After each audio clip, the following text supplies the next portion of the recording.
Tụi tí tiêu.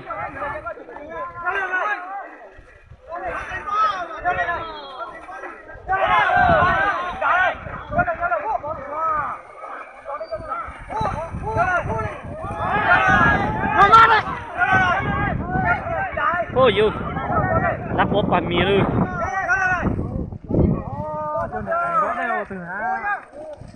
Kia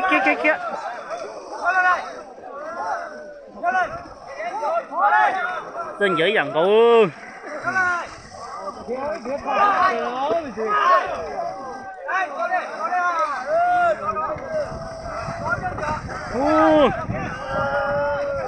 Cho nó chỉ bó đây tụt tươi rồi.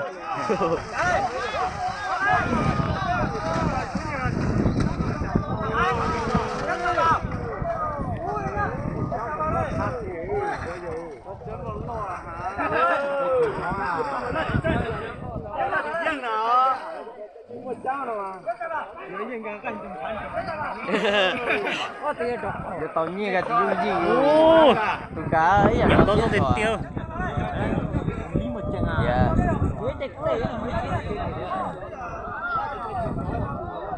Rồi xuống đây nó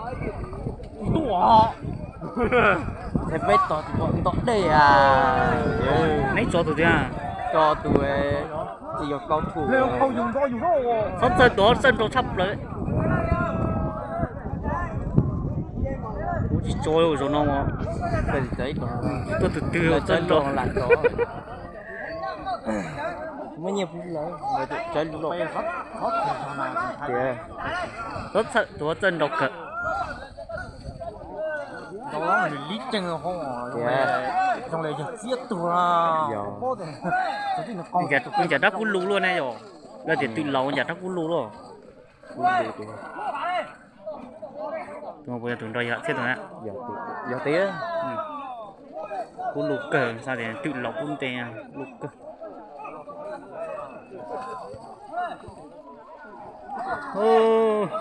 nó còn đó để hỏi của tụi nó chúng ta không bán thì trong đó thôi giờ sân đâu thì tiêu nó từ nó mà sân đâu ý già luôn vãi vậy cả tiền đâu tiêu ơi thầy đó mà cá thầy ơi nhớ nhờ rồi lâu một trận nó từ tiền nó lấy dạng có sân đâu thì tiêu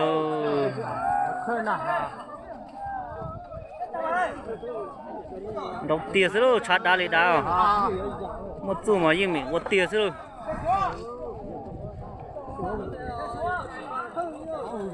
cái chuyện cá tủ to thì ra là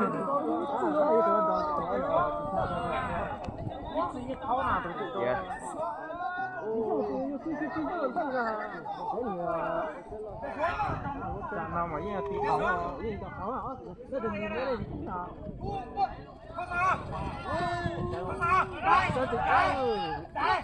rồi nhộn sắp rồi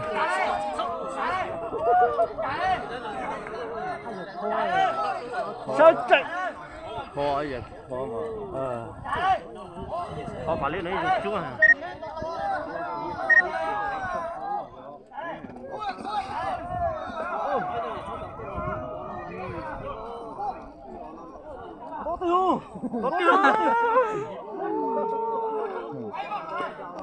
cả tiếng đầu tiếng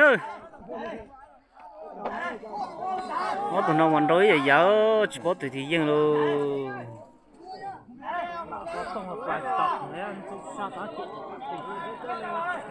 cả tiếng trả liên vô rồi rồi nhỏ giáp lo sư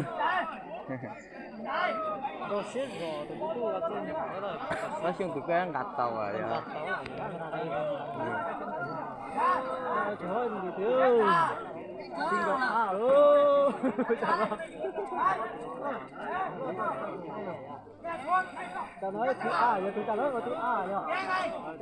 đầu thì tiêu tụi nó tụi nhau lu giọt kia rồi nhau lu giọt kia rồi còn đầu thì tiêu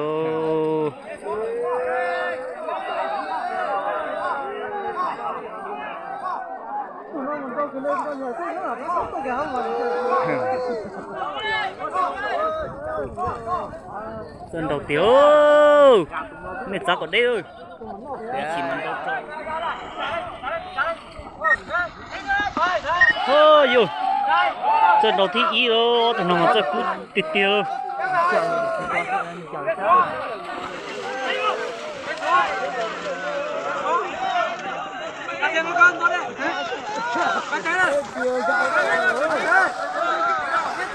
cả tiêu đầu tiêu ô tụi nó lưới dạng cô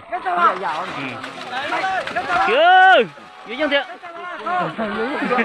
dưới chân thiệt ôi dưới chân thiệt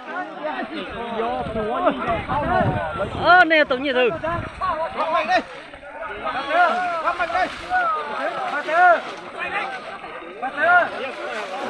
rồi cái đám mà to ta xỉu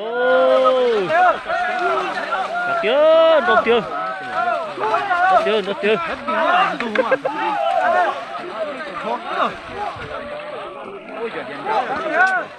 chẳng nào mà lon nát tôi thế mà rọc ốc kia nó luôn ôi dơ có đi pa miêu dân đồ tiệt tiêu nia sau lon nia hòn rau hổ lon đôi ô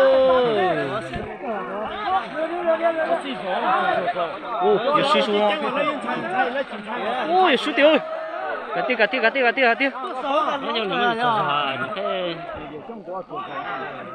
你这掏一起你都安全了，立个你立着你这里新招了，你别掏。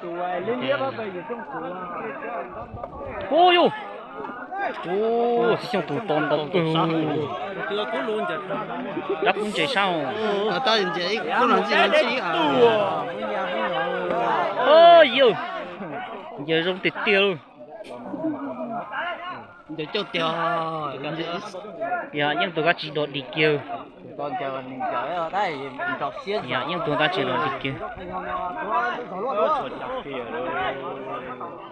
Sai đi máu ở đây nữa. Ô, thế tụi dân nó cái giờ nó chỉ chát. Ôi, kia tiền. Để có một chiếc xe tiêu kia tiền là nó phòng đặt tảng xuống lò. Này là ôi kìa, lúc phải lôi kìa kìa, nhầm lại cho nó có một kia tiền. Có bao chỉ nhớ có sai ăn mình chờ nó chúng ta nhé nồng tổ chứ. Dân đầu tiệt tiêu, tụi nhung đúng rồi. Đã hiện tại đọc cái nè, trong này đọc cái thâu lắm rồi à, cho ta là trong này cô kia hậu này chỉ mua kia.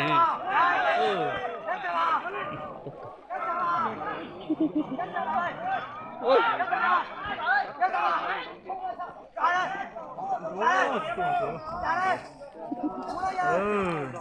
Đầu tiêu, cái lúc mình chụp phải là lúc này là đại ta rất quay rồi, cũng là đại lúc chỉ quay luôn. cả tiêu, có một tọt ta đi, ôi yêu, tôi nhỏ sắp lừ, cứ lên lòng sư, đầu tiên.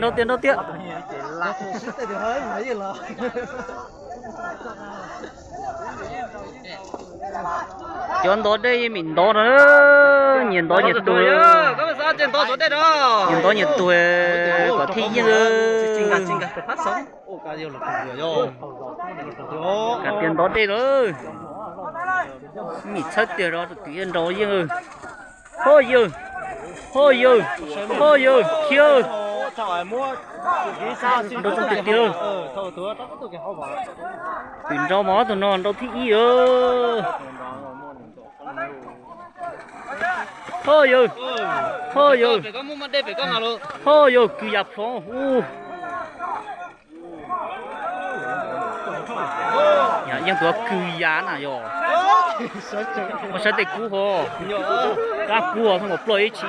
Nhìn to xuống à, chỉ có ít con liếp to thì à, thằng liếp bỏ xuống,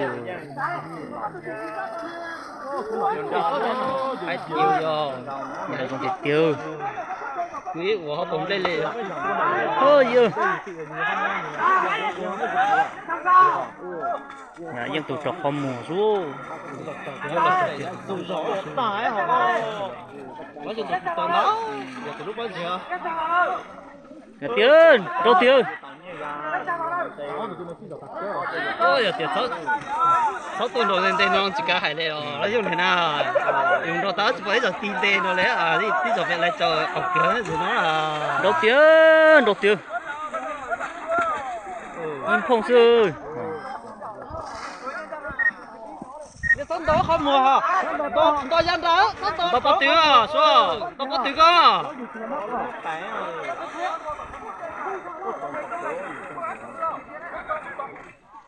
một trong là nguyên đồng đây nó bây giờ các anh máy thì nó một anh máy kia lên nó chỉ trong người ra ui ơi nó cũng thiệt tiêu hơi dữ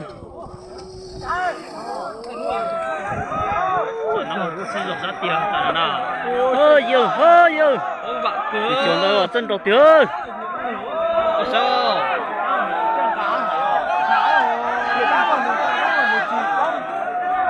có tụi nó mà thì hình như rồi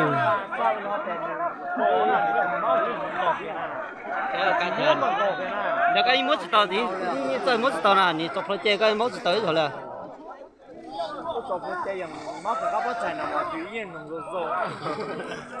cả tiền đâu có lẽ có mình tiền số rồi chứ chỉ để có tiền số là họ đầu tiền thôi tiền số có tiếng mà sao chọc kia ơi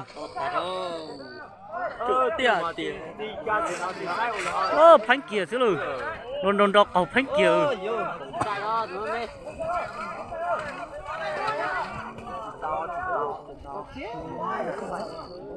cả tiền đâu tiền đâu tiền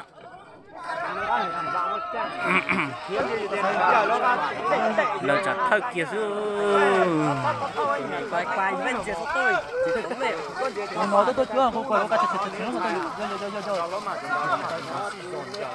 này kia còn đấy đó chỉ bao giờ thiệt thủ tiêu nó cọc kia真係讀書唔喎。啊，立場就入咗書院台咯。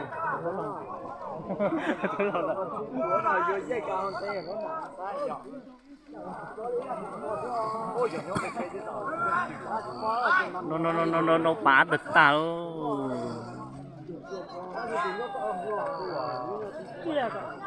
nó tính là giờ đó tao còn nó có sữa à? Không phải đâu. cái gì à, nó thành một cái gì nó Thành ra những bách chùa à? lâu chùa là Đi à? Tôi nó nóc kìa.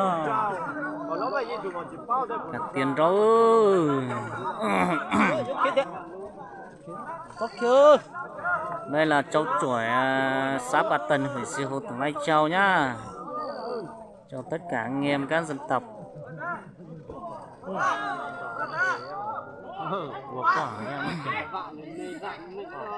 dân đầu tiên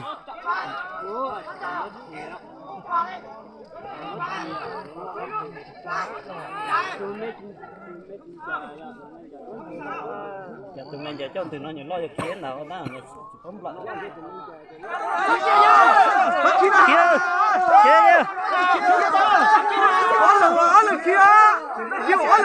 Giờ nó đến đằng nha mà, nó đến đằng sau là kia.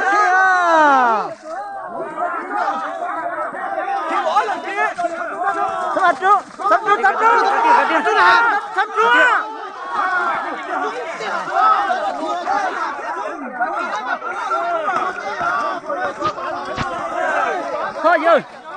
Thôi vô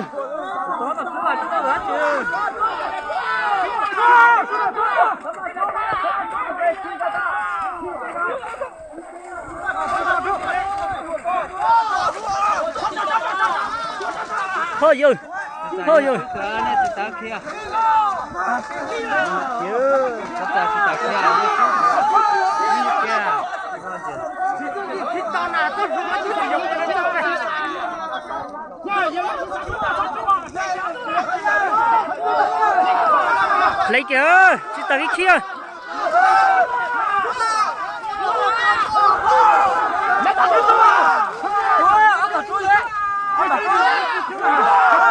giờ đó một bao trường tao ta thì để mất chớ chứ bây giờ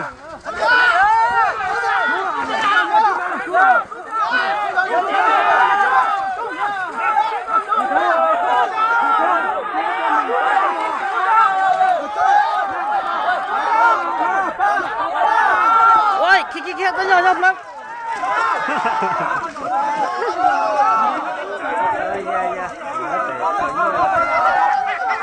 kia tụi bay muối cho tao các bạn tụi bay muối cho tao kia là cho phua đừng đâu nữa muối cho tao à